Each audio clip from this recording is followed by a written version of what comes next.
దేశంలో మొట్టమొదటిసారిగా 25-26లో 25.3% పెట్టుబడులు ఆంధ్రప్రదేశ్ రాష్ట్రానికి వచ్చాయంటే అది మన మీద ఉండే నమ్మకం.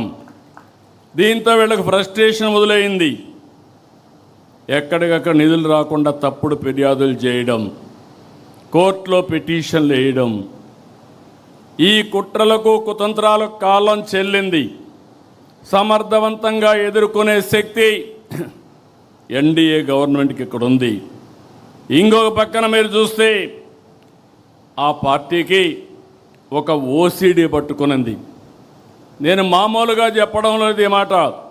అబ్సెసివ్ కంపల్సివ్ డిజార్డర్, ఇది ఒక వ్యాధి. ఆ వ్యాధిని అందరికీ అంటగట్టడానికి చూస్తున్నాడు పార్టీ మొత్తం. అబ్సెసివ్ కంపల్సివ్ డిజార్డర్ అది ఈరోజు క్రెడిట్ చోరీ డిజార్డర్గా కూడా తయారైన అందులో భాగమే ఇది. మీరు అందరూ అనుకుంటున్నారు ఒక జబ్బు ఉండే వ్యక్తి, చాలామందికి మెంటల్ ఇల్నెస్ వస్తూ ఉంది. ఇప్పుడు ఆ మెంటల్ ఇల్నెస్లో భాగమే ఓసీడీ. అలాంటి వాళ్ళకు ఏది పట్టుకుంటే అదే, దేన్ని లెక్క పెట్టుకోరు. వాళ్ళ ఆశయాలకు అడ్డంగా ఎవరైనా వస్తే ఎంతకన్నా తెగాయించే పరిస్థితి వస్తుంది. వాళ్ళని ఇదే మరిగా మనం వదిలేస్తే ఇప్పుడు జరిగిన సంఘటనలు కూడా మనం గుర్తుపెట్టుకోవాలి. మనం వదిలిపెడితే దేశానికి స్వాతంత్రం తేవడానికి మేమే ఆలోచించామని కూడా చెప్తారు. అది నమ్మతారని కాదు, వాళ్ళ మనస్తత్వం.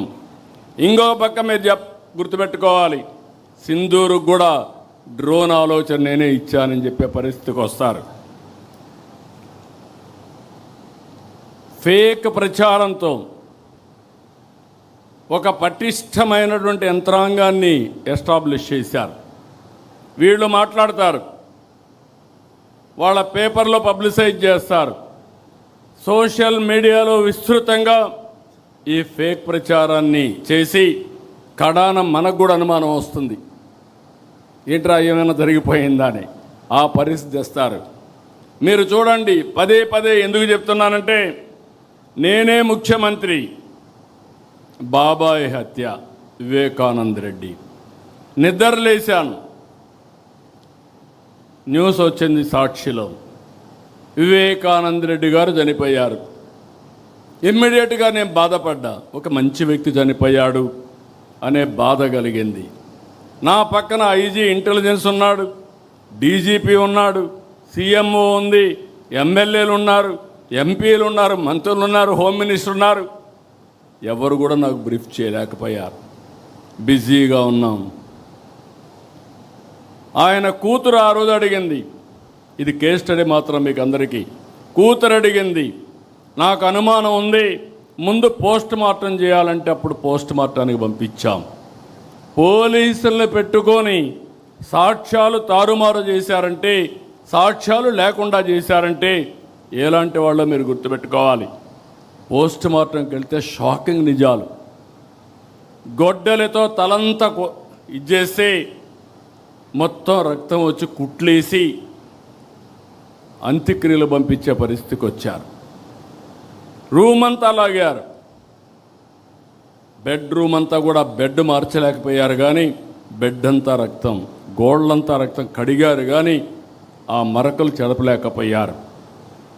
అక్కడి నుంచి సాయంత్రం డ్రామా మారిపోయింది.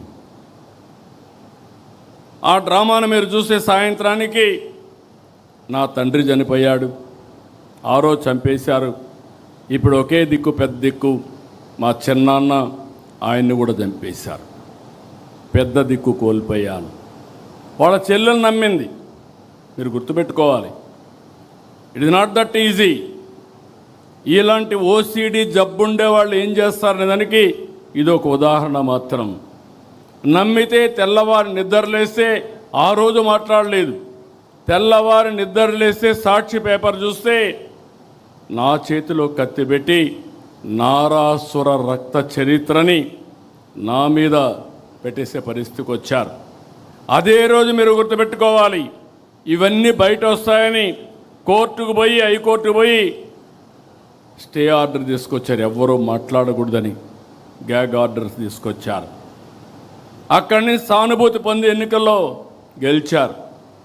గెలిచిన తర్వాత వాళ్ళ చెల్లి అడిగితే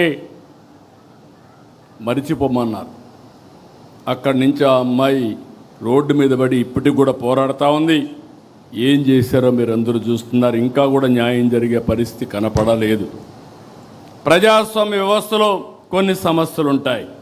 ఇదే కాకుండా ఇంకొక పక్కన చూస్తే మనం గవర్నమెంట్లో ఉన్నాం. ఒక కార్యకర్తను కారుతో తొక్కించి కడాన అతను చనిపోతే హాస్పిటల్ పంపిస్తే మనం ఆ హాస్పిటల్ పోయే లోపల చనిపోతే తిరిగి ఆ నెపం మన మీద వేసే పరిస్థితికి వచ్చారు. అక్కడ కూడా మీరు గుర్తుపెట్టుకోవాలి. ఎవరైతే భార్య ఉందో ఆ భార్యను పిలిపించి మన మీద ఆరోపణ, ఏదైతే తను బతికించడానికి 104 అంబులెన్స్ ఉపయోగించామో ఆ అంబులెన్స్లో పోలీసు వాళ్ళు చంపేశారని తిరిగి మన మీద ఆరోపణ చేసే పరిస్థితికి వచ్చారు. అది కేసు పెడితే కోర్టు పోయి స్టే తెచ్చుకున్నారు. నిన్నే మీరు ఇక్కడ చూశారు కడపలో ఆస్తుల కోసం, అది కూడా కబ్జా చేసిన ఆస్తుల కోసం వాళ్ళ ఫాలోయర్ని చంపేశారు. చంపేసి తిరిగి మన మీద వేస్తే పేపర్లో చూస్తే వేసేశారు. వాస్తవాలు బయట పెడితే మాట్లాడే పరిస్థితులు లేరు. దాన్ని అవాయిడ్ చేశారు కానీ ఎదురుదాడి చేస్తూనే ఉన్నారు. వాళ్ళ కుటుంబ సభ్యులతో ఇవన్నీ చేపించే పరిస్థితి వచ్చారు. నేను అందుకే మిమ్మల్ని అడుగుతున్నా, నా జీవితంలో రాజకీయాలు చేశాను, నేరస్తులతో కాదు, రాజకీయ నాయకులతో రాజకీయాలు చేశా, బేషరతుగా పోరాడా. ఈరోజు మనం చేసేది ఒక నేరస్తులతో రాజకీయం చేస్తున్నాం కాబట్టి మీ మనసులో ఎప్పుడూ అది మనసులో పెట్టుకునే పనిచేయాలి. ఆ సందేహం ఎప్పుడూ మీలో ఉండాలి. ఇంకొక పక్క కుట్రలు చేస్తారు, మన మీద వేస్తారు. మనం అభివృద్ధి చేస్తే వీళ్ళు విధ్వంసం చేస్తారు. వాళ్ళు సంపద కోసం రాష్ట్రాన్ని దోచుకుంటారు. మనం రాష్ట్రం కోసం సంపద సృష్టించడానికి అహర్నిశలు కష్టపడతాం. మంది అభివృద్ధి, వాళ్ళది అవినీతి, విధ్వంసం. ఇది పదే పదే ప్రజలకు నచ్చజెప్పవలసిన బాధ్యత మనందరిపైన ఉందని చెప్పి కూడా నేను మీ అందరికీ తెలియజేస్తున్నా. మీరు రిలాక్స్ అయితే అబద్ధమే ప్రపంచం అంతా చుట్టూ వస్తుంది. ఈ విషయం కూడా గుర్తుపెట్టుకోవాలి. అందుకని మనం గుర్తుపెట్టుకోవాల్సింది, దీన్ని ఎప్పటికప్పుడు మనం చేసే పనులు చెప్పడమే కాకుండా దీన్ని సమర్థవంతంగా ప్రజలకు అర్థమయ్యేట్టుగా అప్రమత్తం చేయాల్సిన అవసరం ఉంది.